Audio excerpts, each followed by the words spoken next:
ತುರ್ತು ಪರಿಸ್ಥಿತಿ ಕರಾಳ ದಿನಕ್ಕೆ 50 ವರ್ಷ ತುಂಬಿದ ಹಿನ್ನೆಲೆ ಗದಗದಲ್ಲಿ ಬಿಜೆಪಿ ಹಿರಿಯ ಶಾಸಕ ಮಾಜಿ ಸಚಿವ ಸಿಸಿ ಪಾಟೀಲ್ ಹೇಳಿಕೆ ನೀಡಿದ್ದಾರೆ. ದೇಶಕ್ಕೆ ಆಂತರಿಕವಾಗಿ ಹಾಗೂ ಬಾಹ್ಯವಾಗಿ ಯಾವುದೇ ತೊಂದರೆ ಇರಲಿಲ್ಲ. ಇಂದಿರಾ ಗಾಂಧಿ ಪ್ರಧಾನಮಂತ್ರಿಯಾಗಿದ್ದಾಗ ಘೋಷಿಸಿದ ತುರ್ತು ಪರಿಸ್ಥಿತಿ ದೇಶಕ್ಕೆ ಅವಶ್ಯಕತೆನೇ ಇರಲಿಲ್ಲ. ಅಲಹಾಬಾದ್ ಹೈಕೋರ್ಟ್ ಕೊಟ್ಟ ತೀರ್ಪಿನಿಂದ ಇಂದಿರಾ ಗಾಂಧಿ ಹೆದರಿದ್ರು. ಎಲ್ಲಿ ಅಧಿಕಾರ ಕಳೆದುಕೊಳ್ತೀವೋ, ಸೆರೆಮನೆವಾಸ ಅನುಭವಿಸ್ತೀವೋ ಅನ್ನೋ ಭಯದಲ್ಲಿದ್ರು. ಸುಪ್ರೀಂ ಕೋರ್ಟ್ನಿಂದ ಸ್ಟೇ ತಂದು ಎಮರ್ಜೆನ್ಸಿ ಘೋಷಣೆ ಮಾಡ್ತಾರೆ. ವಿರೋಧ ಪಕ್ಷದವರಿಗೆ ಹಾಗೂ ಗಣ್ಯ ವ್ಯಕ್ತಿಗಳಿಗೆ ಜೈಲಿಗೆ ಹಾಕ್ತಾರೆ. ಬಾಬಾ ಸಾಹೇಬ್ ಅಂಬೇಡ್ಕರ್ ನೀಡಿದಂತಹ ಸಂವಿಧಾನವನ್ನ ಬುಡಮೇಲು ಮಾಡಿದ್ದು ಅಂದಿನ ಪಿಎಂ ಇಂದಿರಾ ಗಾಂಧಿ ಹಾಗೂ ಕಾಂಗ್ರೆಸ್ ಪಕ್ಷಕ್ಕೆ ಇನ್ನೊಂದು ಅಳಿಸಲಾಗದ ಕಪ್ಪು ಚುಕ್ಕಿಯಾಗಿದ್ದಾರೆ. ಸೂರ್ಯ ಚಂದ್ರ ಇರೋವರೆಗೂ ಕಾಂಗ್ರೆಸ್ಗೆ ಇದೊಂದು ಬ್ಲಾಕ್ ಡ್ಯಾಮೇಜ್. ಕಾಂಗ್ರೆಸ್ ವಿರುದ್ಧ ಗುಡುಗಿದ್ದಾರೆ ಸಿಸಿ ಪಾಟೀಲ್. ತುರ್ತು ಪರಿಸ್ಥಿತಿ ಹೇರಬೇಕಾದಂಥ ಯಾವುದೇ ಕಾರಣ ಇದ್ದಿಲ್ಲ. ದೇಶಕ್ಕೆ ಯಾವುದೇ ಬಾಹ್ಯ ಗಂಡಾಂತರದ ಬೆದರಿಕೆ ಇದ್ದಿಲ್ಲ. ಆಂತರಿಕ ಕ್ಷೋಭೆ ಅಥವಾ ಶಸ್ತ್ರಸಜ್ಜಿತವಾದ ದಂಗೆ ಅಂತ ಯಾವುದೇ ವಾತಾವರಣ ಅವತ್ತಿದ್ದಿಲ್ಲ. ಅಲಹಾಬಾದ್ ಹೈಕೋರ್ಟ್ ಕೊಟ್ಟಂಥ ತೀರ್ಪು,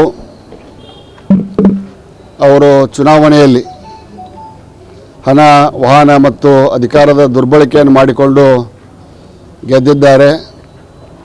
ಅವರ ಗೆಲುವನ್ನು ಅನೂರ್ಜಿತಗೊಳಿಸ್ತೇವೆ.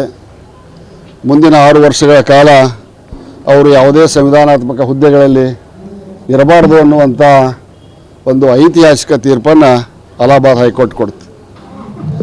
ಆದರೆ ಅವತ್ತಿನ ಪ್ರಧಾನಿಗಳಂಥ ಶ್ರೀಮತಿ ಇಂದಿರಾ ಗಾಂಧಿ ಅವರಿಗೆ ಅಧಿಕಾರದಿಂದ ಕೆಳಗಿಳಿಯುವಂಥ ಮನಸ್ಸಿದ್ದಿಲ್ಲ. ಎಲ್ಲಿ ಕಾರಾಗೃಹ ವಾಸಕ್ಕೆ ಸೇರಬೇಕಾಗಿತ್ತು ಅನ್ನುವಂಥ ಹೆದರಿಕೆ ಇತ್ತು. ಸುಪ್ರೀಂ ಕೋರ್ಟಿಗೆ ಹೋಗಿ ಒಂದು ಸ್ಟೇಯನ್ನು ತರ್ತಾರೆ, ಒಂದು ಎಮರ್ಜೆನ್ಸಿಯನ್ನು ಡಿಕ್ಲೇರ್ ಮಾಡಿ ವಿರೋಧ ಪಕ್ಷದ ಎಲ್ಲ ನಾಯಕರನ್ನು ಜೈಲಿಗೆ ಹಾಕ್ತಾರೆ, ಗಣ್ಯ ವ್ಯಕ್ತಿಗಳನ್ನು ಜೈಲಿಗೆ ಹಾಕ್ತಾರೆ. ನಾಗರಿಕರಿರಬೇಕಾದಂಥ ಒಂದು ಸೌಲಭ್ಯಗಳನ್ನು, ಏನು ಸನ್ಮಾನ್ಯ ಅಂಬೇಡ್ಕರ್ಜಿಯವರ ಕೊಟ್ಟಂಥ ಸಂವಿಧಾನವನ್ನು ಸಂಪೂರ್ಣವಾಗಿ ಬುಡಮೇಲು ಮಾಡಿದಂಥ ಕೀರ್ತಿ ಅಂದಿನ ಪ್ರಧಾನಿಗಳಾದಂಥ ಶ್ರೀಮತಿ ಇಂದಿರಾ ಗಾಂಧಿ ಅವರಿಗೆ ಮತ್ತು ಕಾಂಗ್ರೆಸ್ ಪಕ್ಷಕ್ಕೆ ಸಲ್ತೈತಿ.